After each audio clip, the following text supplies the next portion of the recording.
बिस्मिल्लाहिर्रहमानिर्रहीम। आज के प्रोग्राम के साथ मैं उनसला मलिक। नाज़रीन, अफगान तालिबान ने और खारजियों ने 11 और 12 अक्टूबर की रात को पाकिस्तान पर हमला कर दिया। पाकिस्तान ने भरपूर तरीके से ऐसा जवाब दिया कि दुश्मन दुम दबाकर भाग गया। पाकिस्तान ने 21 मुख्तलिफ चौकियों पर कब्जा करके वहाँ पाकिस्तानी परचम लहरा दिया, क्योंकि पाकिस्तान पर बिला इश्तियाल हमला किया गया था, फायरिंग की गई थी। मुख्तलिफ मकामात पर अफगान फोर्सेस की तरफ से जब अटैक हुआ तो उसके बाद हुकूमत पाकिस्तान ने, अफवाज पाकिस्तान ने यह फैसला किया कि इसका इस बार भरपूर जवाब दिया जाएगा। अब पाकिस्तान ने यह भी वाज़ेह और दो टोक ऐलान कर दिया है कि तमाम अफगान महाजरीन को वापस जाना होगा। एक भी अफगान महाजर पाकिस्तान सरजमीन पर मौजूद नहीं रहेगा और कोई भी गैर मुल्की जिसके पास कानूनी डॉक्यूमेंट्स मौजूद नहीं होंगे, अब उन्हें यहाँ पे रहने की इजाज़त नहीं दी जाएगी। पाकिस्तान ने यह भी वाज़ेह कर दिया कि खैबर पख्तूनख्वा में या बलूचिस्तान में दहशतगर्दी के जो बढ़ते हुए वाक़यात हैं, अगर इन वाक़यात के ताने बाने अफगानिस्तान की सरजमीन से मिले और वहाँ पर मौजूद मुख्तलिफ ग्रुप्स पाकिस्तान के खिलाफ अगर लड़ते रहे, पाकिस्तान के खिलाफ बंदूक उठाई जाती रही, मासूम और निहत्थे शहरियों को निशाना बनाया जाता रहा, तो पाकिस्तान इसका भरपूर जवाब देगा। अब किसी को माफ़ नहीं किया जाएगा और ना ही किसी को पाकिस्तान के मासूम शहरियों की जानों से खेलने दिया जाएगा। अफवाज पाकिस्तान ने अटरली टैंकों, हल्के और भारी हथियारों का भरपूर इस्तेमाल किया और जहाँ जहाँ दुश्मन हमलावर हुए उनको ऐसा जवाब दिया गया कि वो अपनी सफ़ों को तोड़कर और अपनी चौकियों को छोड़कर भाग निकले। पूरे मुल्क के अंदर तमाम लोगों ने, पाकिस्तान के शहरियों ने अफवाज पाकिस्तान की भरपूर हमायत का ऐलान करते हुए इस बात का इजहार किया है कि जो दुश्मन भी पाकिस्तान की सरहदों की खिलाफ वर्जी करे, पाकिस्तान के अंदर दहशतगर्दी की कार्रवाइयों में मुलव्वस हो, मासूम शहरियों को निशाना बनाए, उसे इबरतनाक इंजाम तक पहुंचाने के लिए अफवाज पाकिस्तान के साथ पूरी कौम एक ज़बान यकजान होकर खड़ी है। गुज़श्ता रात अंगूर अड्डा, बाजोड़, कुरम एजेंसी में, दीर में, चित्राल में और बलूचिस्तान में बारामशाह पर यह अफगानिस्तान की फोर्सेस की तरफ से पाकिस्तान पर हमले किए गए। पाकिस्तान ने बारहा अफगानिस्तान से ये कहा कि वहाँ से ग्रुप्स तश्कील दिए जाते हैं, कलअदम तहरीक तालिबान के लोग वहाँ पर मौजूद हैं और पाकिस्तान के खिलाफ बंदूक उठाने वाले वहाँ पर पनाह लिए हुए हैं, इन लोगों के खिलाफ कार्रवाई की जाए। पाकिस्तान ने सफारतकारी की, पाकिस्तान ने मुज़ाकरात किए, अफगान हुकूमत से, अफगानिस्तान के भाइयों से हमेशा यह दरख्वास्त की कि पाकिस्तान ने हर मौके पे अफगानिस्तान की भरपूर मदद की है। सोवियत यूनियन ने अफगानिस्तान पर कब्जा किया तो पाकिस्तान मैदान में उतरा। अफगानिस्तान की आज़ादी के लिए पाकिस्तान ने अपनी जानों के नजराने पेश किए और आज भी अफगानिस्तान के भाइयों के लिए पाकिस्तान अपनी भरपूर मदद के लिए तैयार है। लेकिन किसी सूरत भी किसी खारजी को या किसी फितना हिंदुस्तान को या उन लोगों को जो बैरूनी अलाकार बनकर पाकिस्तान के खिलाफ काम कर रहे हैं, उन्हें मुल्क दुश्मनी की इजाज़त नहीं दी जाएगी। किसी को सरहद पार से आके पाकिस्तान में दहशतगर्दी के वाक़यात करने की इजाज़त नहीं दी जाएगी। पाकिस्तान ने इसीलिए उन तमाम जगहों पे भरपूर तरीके से जवाब दिया। पाक फौज के 23 जवान जाम शहादत नोश कर गए, लेकिन पाकिस्तान के जवानों की जवाबी कार्रवाई से दुश्मन के 230 से ज़ायद खारजी मारे गए। इसके साथ पाकिस्तान ये भी ऐलान कर रहा है कि अगर दोबारा इस किस्म की किसी ने हिम्मत की तो उसे इससे ज़्यादा मुंह तोड़ जवाब दिया जाएगा। हुकूमत पाकिस्तान ने सदर मुमलिकत और वज़ीर आज़म ने इश्तियाल अंगेज़ी की भरपूर मज़म्मत की है। सवाल यह भी पैदा होता है कि एक तरफ अफगान तालिबान के वज़ीर ख़ारजा हिंदुस्तान के दौरे पर हैं तो उसी वक्त पाकिस्तान पर हमला कर दिया जाता है। ये शकूक व शुबात उस वक्त भी पैदा होते हैं जब अफगान वज़ीर ख़ारजा की ज़बान और लहजा हिंदुस्तान जाके बदल जाता है। हिंदुस्तान का मीडिया इस बात पर खुशी मना रहा है कि पाकिस्तान और अफगानिस्तान के बॉर्डर्स पर कशीदगी है। अफगान तालिबान हुकूमत को भी ये बात समझनी होगी कि जिस पाकिस्तान ने उन्हें हमेशा सपोर्ट किया, अफगान महाजरीन को अपने घरों में बसाया, उनकी आज़ादी के लिए अपने तमाम वसाइल इस्तेमाल किए, आज उन्हीं के खिलाफ अगर हिंदुस्तान की ज़बान बोली जाएगी तो पाकिस्तान के लिए ये काबिल कबूल नहीं है। पूरे मुल्क में अफवाज पाकिस्तान के साथ इज़हार यकजहती जहाँ किया जा रहा है, वहाँ अफवाज पाकिस्तान ने भी भरपूर बहादुरी का मुजाहरा करते हुए उन कैंप्स को भी तबाह कर दिया है जो अफगानिस्तान के अंदर मौजूद हैं। उन्हें निशाना बनाया गया क्योंकि इन कैंप्स से पाकिस्तान के खिलाफ दस्ते तश्कील दिए जाते थे, वहाँ से तश्कील करके पाकिस्तान के अंदर हमलावर भेजे जाते थे और यही दहशतगर्द गिरोह पाकिस्तान के मुख्तलिफ शहरों में दहशतगर्दी के वाक़यात में मुलव्वस पाए गए हैं। अगर देखा जाए, कलअदम तहरीक तालिबान की बड़ी लीडरशिप इस वक्त भी अफगानिस्तान के अंदर मौजूद है, जहाँ से पाकिस्तान के खिलाफ मुख्तलिफ किस्म की कार्रवाइयों के लिए वहाँ पर सारी मनसूबाबंदी की जाती है। अफवाज पाकिस्तान ने उन चौकियों को भी निशाना बनाया जहां से दरअंदाजी की जाती थी। इसी पे आज के प्रोग्राम में बातचीत करेंगे। हमारे साथ मौजूद हैं मुल्क के सीनियर सहाफ़ी तज़कियाकार जनाब मुजीबुर रहमान शामी साहब, उनसे पूछेंगे और उसके बाद दिफाई तज़कियाकार भी हमारे साथ मौजूद होंगे ताकि पूरी सूरत हाल का जायजा आपके सामने रखा जाए। मुजीबुर रहमान शामी साहब, बहुत बहुत शुक्रिया प्रोग्राम में वक्त देने के लिए। शामी साहब, अफगानिस्तान के अंदर जो है अफगानी हमारे भाई हैं, लेकिन हमने देखा कि हमने बारहा रिक्वेस्ट की, हमने दरख्वास्तें की उनसे कि वहाँ से जो वहाँ की ज़मीन है हमारे ख़िलाफ़ इस्तेमाल ना हो, लेकिन वहाँ से लोग पाकिस्तान के ख़िलाफ़ कार्रवाइयाँ भी करते हैं। दहशतगर्दी के वाक़यात भी बढ़ते चले जा रहे हैं खैबर पख्तूनख्वा में, बलूचिस्तान के अंदर। और इस बार तो हमारे ऊपर अटैक कर दिया गया हमारी फोर्सेस के ऊपर, जिसका जवाब दिया पाकिस्तान की फ़ौज ने। क्या आप समझते हैं कि अफगानिस्तान इस तरफ क्यों नहीं इस बात पर आता अफगान के तालिबान कि वहाँ की सरजमीन पाकिस्तान के ख़िलाफ़ इस्तेमाल ना हो? देखिए, जो सूरत हाल इस वक्त दरपेश है वो शदीद अफसोसनाक है। अफगानिस्तान हमारा हमसाया भी है, हमारा बरादर मुल्क है। हमने उसके आज़ादी के लिए, उसमें जब गैर मुल्की फौजें उस पर हमलावर हुई तो हमने उसकी बड़ी सपोर्ट की और उसका साथ दिया, और फिर लाखों अफगान मुहाजिरीन जो हैं वो पाकिस्तान में आए और अब भी यहाँ मुकीम हैं। तो हमारी पूरी कोशिश ये थी कि अफगानिस्तान से हमारे ताल्लुकात बेहतर हों और ये सरजमीन हमारे खिलाफ इस्तेमाल ना हो सके। तो लेकिन बदकिस्मती से बाज़ हल्के वहाँ ऐसे हैं जिनको ये सूरत हाल मंजूर नहीं है और वो इंडिया से साजबाज कर रहे हैं और एक मुश्किल सूरत हाल पाकिस्तान के लिए पैदा कर रहे हैं। लेकिन बहरहाल पाकिस्तानी फ़ौज ने तो अपनी सरहदों के दिफा का अहद किया हुआ है और उसको निभा रही है, और मुझे उम्मीद है कि अफगान हुक्मरान हैं लेंगे और सूरत हाल जो है उसको बिगड़ने से बचाएंगे, क्योंकि पाकिस्तान का इस्तेहकाम जो है और अफगानिस्तान का इस्तेहकाम एक दूसरे से जुड़े हुए हैं। अगर पाकिस्तान को गैर मुस्तहकम करने की कोशिशें जारी रहेंगी तो अफगानिस्तान में भी कभी इस्तेहकाम नहीं आएगा। तो इस वक्त वज़ीर-ए-आज़म पाकिस्तान जनाब शहबाज शरीफ का कहना है, आज भी मेरी उनसे बात हुई है, उन्होंने कहा है कि वो इसमें कोशिश कर रहे हैं मामला को बेहतर करने की, और उन्हें उम्मीद है कि सूरत हाल को संभाल लिया जाएगा और अफगानिस्तान जो है उसके जो अरबाब इख्तिदार हैं वो एक अपने आप को सूरत हाल से महफूज करने की कोशिश करेंगे। तो तवक्को रखनी चाहिए कि मामला संभल जाएंगे और इसके लिए दुआ भी करनी चाहिए। शामी साहब, सऊदी अरब और पाकिस्तान के माबैन दिफाई मुआहदा भी हो चुका, सऊदी अरब कोई किरदार अदा कर सकता है अफगान तालिबान हुकूमत और पाकिस्तान की हुकूमत के माबैन बातचीत के लिए, इस कशीदगी को ख़त्म करवाने के लिए, और ख़ास तौर पे ये दबाव डाला जा सकता है सऊदी अरब की तरफ से कि अफगानिस्तान में जो बैठे हुए मुख्तलिफ ग्रुप्स हैं जो दीगर ममालिक के ख़िलाफ़ जो है वह कार्रवाइयाँ करते हैं, उनके लिए वहाँ जगह तंग की जाए, वहाँ उनसे निकाला जाए उनको?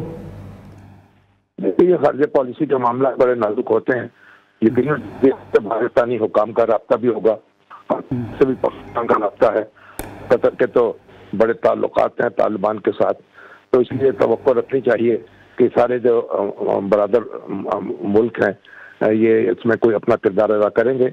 और वज़ीर-ए-आज़म पाकिस्तान ने भी इसी उम्मीद का इजहार किया है। कोई तफसील तो उन्होंने नहीं बयान की, लेकिन उन्हें भी उम्मीद है कि मामला को संभाल लिया जाएगा, और हमें भी यही तवक्को रखनी चाहिए और कि पाकिस्तान और अफगानिस्तान के दरमियान हालात बेहतर हों और भाईचारा कायम रहे और हम एक दूसरे के साथ ताउन करते रहें और इंडिया जो है अफगान सरजमीन को इस्तेमाल न कर सके और ना वहाँ के किसी हल्के को अपने हक में इस्तेमाल कर सके।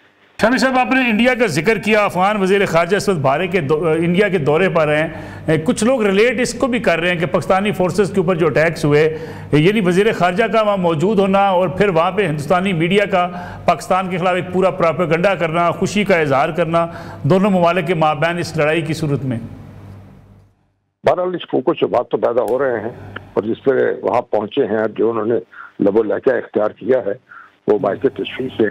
और लेकिन हमारा क्योंकि मकसद जो है कि हालात को बेहतर बनाया जाए, और जो हिंदुस्तान के साथ अगर उनके कोई ताल्लुकात हैं वो बन भी रहे हैं तो पाकिस्तान के खिलाफ इस्तेमाल ना हो, कि मेरा ख्याल हमारी वज़ारत ख़ारजा को बड़ी संजीदगी के साथ मामलात को संभालने की कोशिश करनी चाहिए और इस झगड़े को जल्द से जल्द खत्म करना चाहिए।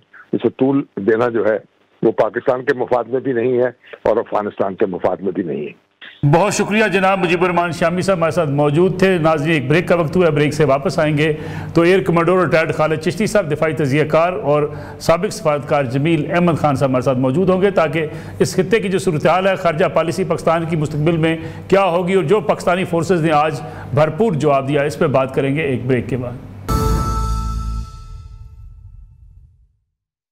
प्रोग्राम एक बार फिर खुश आमदेद, बहुत बहुत शुक्रिया। हमारे साथ मौजूद है जनाब खालिद चिश्ती साहब, साबिक एयर कमांडर दिफाई तजियाकार, और उनके साथ तशरीफ रखते हैं साबिक सफारतकार जनाब जमील अहमद साहब। खालिद चिश्ती साहब, बहुत बहुत शुक्रिया प्रोग्राम में वक्त देने के लिए। ये बताइएगा कि जो कुछ अफगानिस्तान के बॉर्डर पर हो रहा है और जो शरंगेजी की गई अफगान तालिबान की तरफ से, उसका प्रॉपर जवाब तो पाकिस्तानी अफवाज ने दिया, लेकिन ये काफ़ी अरसे से हम अफगानिस्तान की जो तालिबान हुकूमत है उससे ये कह रहे थे कि वहाँ से दरअंदाजी होती है, वहाँ से दहशतगर्द आते हैं, ना उनके खिलाफ वहाँ कार्रवाई की जाती है बल्कि पाकिस्तानी फोर्सेस के ऊपर ही हमले शुरू कर दिए गए। जी, बहुत शुक्रिया, आपने इनवाइट किया और आपने ठीक पॉइंट आउट किया है कि हम बड़ी सिंसेरिटी से इतने कई सालों, कई दिहाइयों से बल्कि ये अफगानिस्तान के लोगों के साथ और यही लोग जो तालिबान हैं इनके साथ हमदर्दी रखते रहे हैं। बल्कि हमें वेस्ट बड़े आपको तनकीद का निशाना बनाता रहा है। आप एग्री करेंगे कि ये हम शायद दोनों तरफ से खेलते हैं। आपको याद होगा, मैं क्विक याद कराता चलूं कि देखिए, जब तालिबान 3 मिलियन की तादाद में यहाँ आए थे अफगानिस्तान से माइग्रेट करके, तो यही पाकिस्तान था जिन्होंने हाउस किया था। मैं अपनी इमोशनल कनेक्शन या सेंस ऑफ कनेक्टिविटी बता सकता हूँ कि as a young officer fighter pilot बनने के बाद मेरी पहली पोस्टिंग पेशावर में हुई थी और पेशावर की जिम्मेदारी थी वेस्टर्न बॉर्डर का लुक आफ्टर करना। और ये जो रिफ्यूजीज यहाँ आए हुए थे, सोवियत यूनियन ने 1979 में कब्जा किया हुआ था अफगानिस्तान पर, तो वो इनको बॉम्बिंग करने के लिए पाकिस्तान के अंदर आने की कोशिश करते थे। हम एज फाइटर पायलट जाकर चैलेंज करते थे, इनको एयर कवर और प्रोटेक्शन देते थे। यही अफगानिस्तान के भाई हैं। तो हमारी तो एसोसिएशन, मैंने पर्सनल आपको बता दी, 4 दिहाइयां पुरानी बातें कर रहा हूं मैं, तो मैं ये कहना चाह रहा हूं कि हमने हमेशा से इनको सिंसेरिटी दी है। 2016 से लेकर 21 तक इनकी दोबारा हुकूमत आ गई। 3 मुल्कों ने कबूल किया इनको एज अ लेजिटिमेट गवर्नमेंट, एक पाकिस्तान, एक यूएई, एक सऊदी अरब। तो आप पूरी दुनिया ने अब उस वक्त भी कबूल नहीं किया था हमने आपको। उस वक्त इंडिया कहाँ था? इंडिया ने नहीं किया था ना, क्योंकि वो दूसरे ब्लॉक में था उस वक्त। हम उस वक्त क्रिटिसाइज हुए पूरी दुनिया की तरफ से कि पाकिस्तान ने क्यों इसको कबूल किया हुकूमत को। फिर आप नोट करें कि अशरफ गनी की हुकूमत आ जाती है, अमेरिकन बैक्ड गवर्नमेंट आ जाती है। फिर आप देखें इंडिया फिर कोलैबोरेट करता है अशरफ गनी के साथ मिलकर, वहाँ हॉस्पिटल बनाता है, स्कूल बनाता है, यूनिवर्सिटियां, हाईवेज, इस तरह just to get sympathy. India की क्या इंटरेस्ट है कि अपना मुल्क की गुर्बत छोड़ के वहां हॉस्पिटल, हाईवेज और डैम बनाए? तो एक की इंटरेस्ट थी कि उसको एक दरवाजा हमारे बैकयार्ड पे दरवाजा खुला मिल जाता है, और जिसका नतीजा ये हुआ है। अब आपके सवाल की तरफ ज्यादा फोकस करते हैं कि देखिए, मैसिव हमने रिस्पांस दिया है आर्म फोर्सेस ने, हवा से भी, जमीन से भी, ड्रोन से भी, अनमैन्ड एरियल व्हीकल से भी, हर तरह से हमने किया है सर्विलेंस करके। हमने एक प्राइस पहुंचा दी है। हम अभी भी जंग नहीं लड़ना चाहते। मैं अपने point of view as student of strategy कह रहा हूं, हमें लड़नी चाहिए भी नहीं, हमें मजबूरी में लड़ रहे हैं, क्योंकि हमारे जो रोजाना की तादाद में दर्जनों और शहीद हुए हैं और हजारों के जनाजे हमने शोधा के उठाए हैं, उनका भी हम पर कर्ज है। तो हमने वो कर्ज भी उतारना है, लेकिन हमने कीमत बता दी है। कीमत 2 तरह से होती है सब, एक हमने कैपेबिलिटी बताई है हमारी कितनी है, और दूसरा हमने अपना हौसला भी दिखाया कि हमने कितने हैं। 2 कॉम्बिनेशन होती है तो तब आप दुश्मन को मैसेज दे देते हैं। लेकिन हैविंग सेड दैट, अगर उनको कीमत पता लग गई है और टेबल पर बैठना चाहते हैं, तो फिर उनको एक न्यू नॉर्मल हमारे साथ सेट करना पड़ेगा, जिसके अंदर rules of the game clarity से सेट हो। और आखिरी जुमला, इसमें सऊदी अरब खास तौर पे बहुत प्रोमिनेंट रोल प्ले कर सकता है, क्योंकि अब उनका हमारा डिफेंस एग्रीमेंट है और सऊदी अरब का इस गवर्नमेंट के ऊपर बड़ा इन्फ्लुएंस है। मेरा ख्याल ये देखना चाहिए। बिल्कुल ठीक है। जमील अहमद साहब, अभी जो चिश्ती साहब ने बात भी की, टेबल पे बैठना चाहिए, हम सफारतकारी करते रहे, हमारे यहाँ से हुकूमत जाती रही, यहाँ पे वहाँ पे हमारे वजीर खारजा गए, बारहा हमने अफगान तालिबान हुकूमत से कहा कि वहाँ जो दहशतगर्द छुपे बैठे हैं, जो हाइड आउट्स बना के बैठे हुए हैं, जो हमारे खिलाफ कार्रवाइयाँ करते हैं, उनके खिलाफ आप कार्रवाई करें। ज़बानी वादे हुए, कहा गया जी उनको जो है वहाँ से हम निकालेंगे, उनके खिलाफ कार्रवाई करेंगे, लेकिन ये टेबल टॉक्स कभी कामयाब हमें होती हुई नज़र नहीं आई। जी हाँ, हमारी भी कामयाब नहीं हुई टेबल टॉक्स, और 7 के करीब दूसरे राउंड हो चुके हैं, रशिया, चाइना, पाकिस्तान, अफगानिस्तान और कुछ और मुल्क, 7 मरतबा वो भी मीटिंग हो चुकी है। उसमें भी ये मिलती जुलती बातें हैं कि अपना सॉइल अफगानिस्तान न इस्तेमाल होने दे ब्रदर मुल्कों की, और जो पड़ोसी ममालिक हैं जैसे पाकिस्तान के खिलाफ हो रहा है। इसमें तो कोई शक की और दो राय हो नहीं सकती। यूनाइटेड नेशंस की मॉनिटरिंग टीम ने इस पर रिपोर्ट दिया हुआ है कि टीटीपी और कुछ और ग्रुप वहां से अफगानिस्तान का सॉइल इस्तेमाल करते हुए पाकिस्तान पर हमला करते हैं। ये बात भी दुरुस्त है कि अफगानिस्तान को हमने बहुत दफा कहा है और हमारे वजीर खारजा भी गए हैं, लेकिन डिप्लोमेसी नाम है कंसिस्टेंसी और कंटिन्यूटी का। ये कंसिस्टेंसी और कंटिन्यूटी हमें छोड़ना नहीं चाहिए। आपको चिश्ती साहब ने बता ही दिया कि ये हमारी मजबूरी थी कि जो दरअंदाजी की गई पाकिस्तान पर और जो हो रही है उसका जवाब देना एक इंटरनेशनल बैनुल अक़वामी कानून के तहत भी जो है वो ज़रूरी था, क्योंकि वो आर्टिकल पहले में ही दिया हुआ है कि अगर कोई इस पे आपके मुल्क की सॉवरेनिटी और इंटेग्रिटी को किसी लिहाज से नुकसान पहुंचाए तो आप उसका जवाब दे सकते हैं, और हमने जवाब दिया। इसी तरीके से आर्टिकल 2(4) के तहत भी हमने उनको जवाब दे दिया। तो ये बात तो समय में देखिए हम अपने कुव्वत बाजू को बहुत अच्छी तरीके से हम साबित कर चुके हैं। अभी तो भाई की बात है इंडिया के खिलाफ, वहां हमारा मुकाबला था।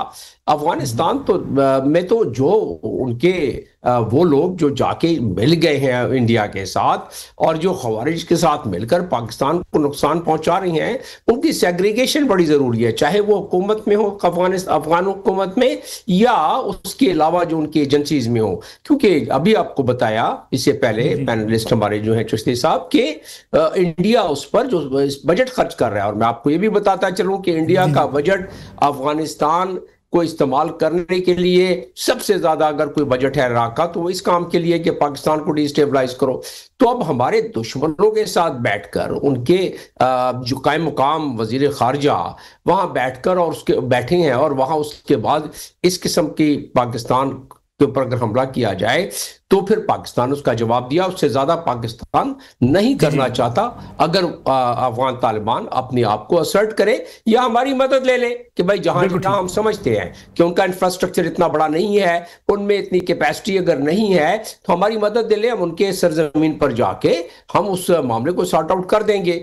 लेकिन ये डायलॉग का सिलसिला जारी रहना चाहिए। और क्योंकि अफगानिस्तान की आपको भी जिक्र हो ही रहा था कि कितने अरसे तक हमने कोई 4 दहाइयों तक उनकी आबियारी की है, हमने उनकी खिदमत की है, और उसके बाद अचानक ये मामला हो जाए तो हम इस चीज को नहीं चाहेंगे, इस आग को नहीं भड़कना चाहिए। जियोपॉलिटिकल मंजरनामा बहुत कॉम्प्लिकेटेड है। इंडिया बगले बजा रहा है उनके, आप देखें मीडिया, मैंने मॉनिटर किया है, उनके जर्नैल जो है कह रहे हैं कि बहुत अच्छा है वो इधर उलझे ताकि हम इधर से अपना संदूर टू करें। खैर उसका मजा भी उनको मिल जाएगा, लेकिन इसके नुकसानात क्या होंगे पाकिस्तान को? जो इस वक्त हमारी ट्रेजेक्ट्री, जो हमारी इस वक्त प्रोफाइल बढ़ा है, उस प्रोफाइल को इंडिया नुकसान पहुंचाना चाहता है इन लोगों को मिलाकर साथ में। और साथ में जो हमारी इन्वेस्टमेंट आ रही है और आना शुरू हो गई है, मजीद आनी है, सिक्योरिटी के और इस मामलात के कॉन्फ्लिक्ट को बढ़ा के चाहता है कि दुनिया डर जाए, नहीं करे इस मामले में। तो ये एफर्ट तो इंडिया की जारी है, उनके हाथों में तो नहीं खेलना चाहते हैं। 14 ममालिक ने अपनी एम्बेसीज जो वहां रखी हुई है अफगानिस्तान में, 14 के 14, बल्कि दुनिया के किसी मुल्क ने मां सिवाय ये 3 ममालिक जो सऊदी अरब हमारे दोस्त भी हैं, भाई भी हैं, ईरान, सऊदी अरेबिया और कतर, उन्होंने कहा है कि भाई ये रिस्ट्रेंट शो करें, हम तो करना चाहते हैं। वो हमारे सऊदी अरब यकीनन वो इस मामले में अफगानिस्तान को भी उनके तालिबान को भी उस पर प्रिवेल कर सकता है, और हम भी करेंगे।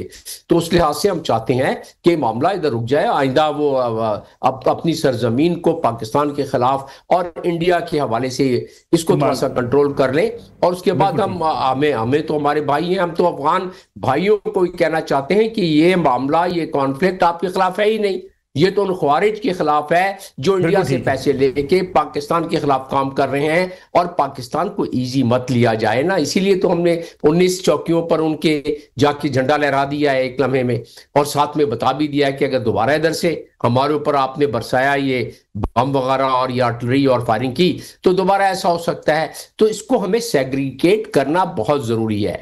अगर हमने इसको सेग्रीगेट नहीं किया तो इंडिया चाहेगा कि उनके अवाम को कहे कि देखो पाकिस्तान तो आपका दुश्मन है। पहले ही हम तो कहते हैं ना कि हम चाहते हैं मगर जुल्म के खिलाफ अगर जंग लाजमी है तो फिर जंग ही सही, लेकिन खवारिज के खिलाफ, अफगानियों के खिलाफ हम नहीं चाहते। बिल्कुल ठीक है। यहाँ पर हम एक ब्रेक का वक्त हुआ है, वापस आते हैं इस कमर्शियल ब्रेक के बाद। प्रोग्राम में एक बार फिर खुश आमदीद। चिश्ती साहब, अभी कैपेसिटी की बात हो रही थी, फौजी सलाहियत की बात भी हुई। हमने देखा कि कई रोज़ से सोशल मीडिया पर और उनकी हुकूमत के बाद तर्जुमान भी अफगान तालिबान हुकूमत के वो ये कहते हुए नज़र आते हैं जी कि हमने अमेरिका को शिकस्त दी, हमने सोवियत यूनियन को वहाँ से निकाल दिया। ये जो कुछ कामयाबियाँ अफगानिस्तान की सरजमीन पर हुई, ये पाकिस्तान की सपोर्ट के बगैर मुमकिन नहीं थी। पाकिस्तान ने हर मौके पर उनकी मदद की और उनको वहाँ सोवियत यूनियन को निकालने में किरदार अदा किया। अमेरिका का एक बड़ा किरदार था वहाँ से उनको निकालने में। लेकिन ये अपने बज़ोर बाजू के जो आज डंके बजाने की कोशिश की जा रही है, किस गलतफहमी का शिकार है? मेरा ख्याल है जैसे एम्बेसडर जमील साहब बड़ा ठीक कह रहे थे कि देखिए हमने, और मैंने भी पहले सवाल के जवाब में ये अर्ज किया था कि देखिए हम किसी बाय चॉइस नहीं सब कुछ कर रहे, और अगर जिस भी गलतफहमी में कोई रहना चाहता है, हम बाय चॉइस नहीं कर रहे हैं, हम एज अ कंपल्शन कर रहे हैं। जैसे मैंने पहले सवाल के जवाब में कहा हमारे पर कर्ज है, लेकिन हमने अपना कर्ज की कीमत बता दी है कि हम यहाँ तक आपसे जवाब मांगेंगे या आपसे कीमत वो लेंगे। और अफगानिस्तान की कैपेसिटी वाइज कोई इशू नहीं है। अगर इंडिया के साथ ये मुकाबला, जब 85 जहाज रात को 12:30 बजे आए थे तो 7 वापस नहीं लैंड किए थे अल्लाह के हुक्म से, तो फिर अफगानिस्तान की तो एयर या लैंड से कोई उस तरह कोई कंपैरेटिव है ही नहीं। लेकिन सिर्फ उनको एडवांटेज यही है गुरिल्ला वॉरफेयर का, स्ट्रैटेजी शिफ्ट करने का, रीग्रुप करने का, और स्पेशली सबसे ज्यादा एडवांटेज उनको हमारा ईस्टर्न जो हमारा नेबरहुड है वो देता है। बिलियंस ऑफ फंड्स मिलते हैं उनको, अनचेक्ड फंड देते हैं। सिर्फ मैं इंडिया तक नहीं है, मैं कई एक्सेस जानता हूं जिनका मैं नाम नहीं ले सकता, उनको बहुत जगहों से फंडिंग होती है। और यही के एरिया को डिस्टेबलाइज किया जाए, पाकिस्तान को एक पांव पर ना खड़े होने दिया जाए। बलूचिस्तान से आपने देखा सी पैक के नाकामी के लिए क्या कुछ नहीं हो रहा, सिर्फ इसलिए कि बलूचिस्तान इनसिक्योर होगा तो मुल्क का यहाँ कंफर्टेबल नहीं होगा ट्रेड के लिए। पहली तो चीज ही आपको सिक्योरिटी चाहिए जब दुनिया में आपने कारोबार करना है, जहां सिक्योरिटी नहीं है। तो ये मैसिव कैंपेन है, ग्लोबल है।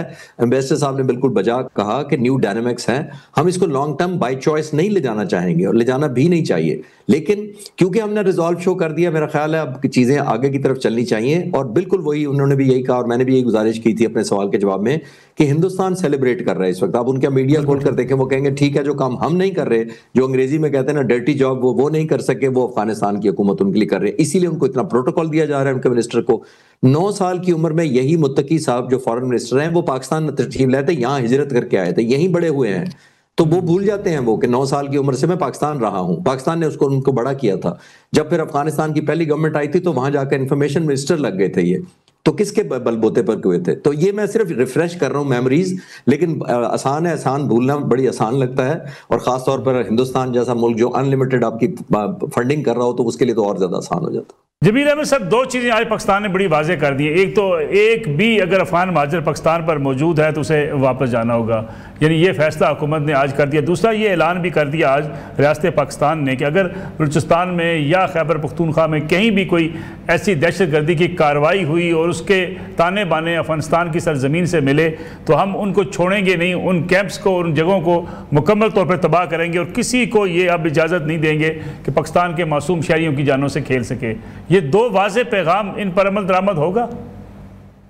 बिल्कुल होगा, इसलिए कि आपने देखा होगा कि पाकिस्तान ने जब 26 अप्रैल को पहली अपनी नेशनल सिक्योरिटी कमेटी की मीटिंग की थी, इंडिया ने जब अपने पर तोड़ना शुरू किए थे पाकिस्तान के खिलाफ, उसमें जो एलामिया दिया था उसमें भी बहुत वाज़ेह तौर पर चीज़ें थीं।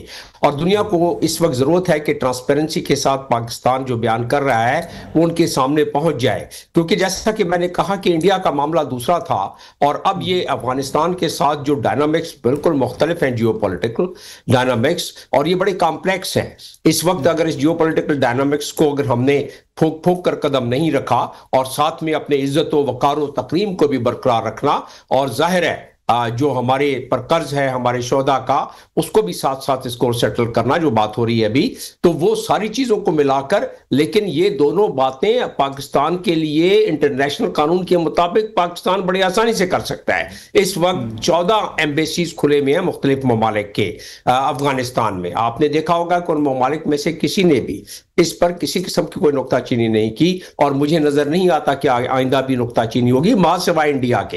इंडिया ने तो करना है, इसको हवा देनी है, इसको दवाम बख्शना है, ताकि आगे जाके वो उसको कॉम्प्लिकेट करके और अपने फायदे में लेके जाए। Are you still there? जी जी जमील अहमद साहब, अगर देखा जाए तो इंटरनेशनल सतह पे जो अफगानिस्तान हुकूमत, तालिबान की हुकूमत है, उसके बाद इकदाम हैं, इंसानी हकूक़ की बात हो, औरतों के हकूक़ की बात हो, बाकी मामलात हों, इस पर बड़ी तनकीद भी की जाती है।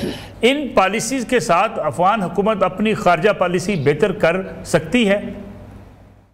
नहीं, देखिए, उसकी खारजा पॉलिसी तो यकीनन उनको भी नुकसान पहुंचेगा, और पाकिस्तान ने तो उनकी खारजा पॉलिसी में उनको मदद की। अभी 2 हफ्ते की तो बात है कि हमारे जो permanent representative ambassador Asim Iftikhar क्या कह रहे थे पाकिस्तान, अफगानिस्तान को उसके स्टेबलाइज करने में मदद मिलनी चाहिए, उनके फंड्स को रिलीज करना चाहिए। हम तो उनकी सफारतकारी सिक्योरिटी काउंसिल में बैठकर कर रहे हैं, तो जाहिर है हम उस खैरख्वाही के साथ करते हैं काम। लेकिन रहा सवाल कि जो ये ख्वारिज के साथ मिलके, हमारे दुश्मनों के साथ मिलकर जो इस किस्म का अगर उन्होंने दोबारा इनिशिएटिव लेने की कोशिश की, तो उसमें उनको एक सिर्फ बताना था और वो बता दिया गया है। रहा सवाल कि हम एक्शन ले सकते हैं, बिल्कुल ले सकते हैं। 1373 है एक सिक्योरिटी काउंसिल का रेजोल्यूशन, उसके तहत आप टेररिज्म को सप्रेस करने के लिए अपने इकदाम उठा सकते हैं, और पाकिस्तान उसके लिए कर सकता है, जो कर रहा है पाकिस्तान। उनकी टेरिटरी में भी जाके कर सकता है, वो टेरिटोरियल इंटेग्रिटी और सॉवरेनिटी बात। रहा सवाल कि अफगानिस्तान को जो दोहा एकॉर्ड में, दोहा एग्रीमेंट में उसके सफा 2 पे दिया हुआ है, उसी की पासदारी नहीं कर रहा है। वो जो आप बता रहे हैं बच्चों का, औरतों का, वो और फिर अपने सॉइल को नहीं इस्तेमाल करने देने का एक जो उन्होंने कमिटमेंट की हुई है, और दोहा एग्रीमेंट को बाद में इंडोर्स किया है सिक्योरिटी काउंसिल ने, 2 दफा इंडोर्स किया है। तो जाहिर है उस वजह से तो उसकी तरह इसको साथ रखते हुए तो अफगानिस्तान का अपना भला भी नहीं है। हम तो उसका भला चाहने के लिए, मैंने तो आपको मिसाल दे दी कि किस तरह हम उनकी सफारतकारी में आगे हम उनकी मदद करना किया, हमने कर चुके, और हम अगर हमारे साथ सही रहेंगे तो मैंने बताया कि एक आम अफगानी तो हमारा भाई है, लेकिन जो आदमी अगर, या वो अफगानी जो कि राख से पैसे लेके और राख के उसके कहने पर पाकिस्तान के खिलाफ अगर कोई करे, चाहे दानिस्ता और गैर दानिस्ता तौर पर, तो पाकिस्तान खामोश नहीं रहेगा, हार नहीं पहनाएगा। जाहिर है फिर उसके बाद उसका एक्शन करना पड़ेगा। जी नाज़रीन, प्रोग्राम का वक्त खत्म हुआ, आपसे इजाजत चाहेंगे इस दुआ के साथ कि अफवाज पाकिस्तान और पूरी कौम मुल्क की सलामती के लिए, मुल्क के दिफा के लिए यक जान यक आवाज़ होकर अपनी तमाम तर सलाहियतें कुर्बान करने के लिए हर वक्त तैयार रहें। इंशाअल्लाह अगले जुमे रात 10:02 पर आपकी खिदमत में दोबारा हाजिर होंगे। इजाज़त दीजिए, अल्लाह हाफिज़।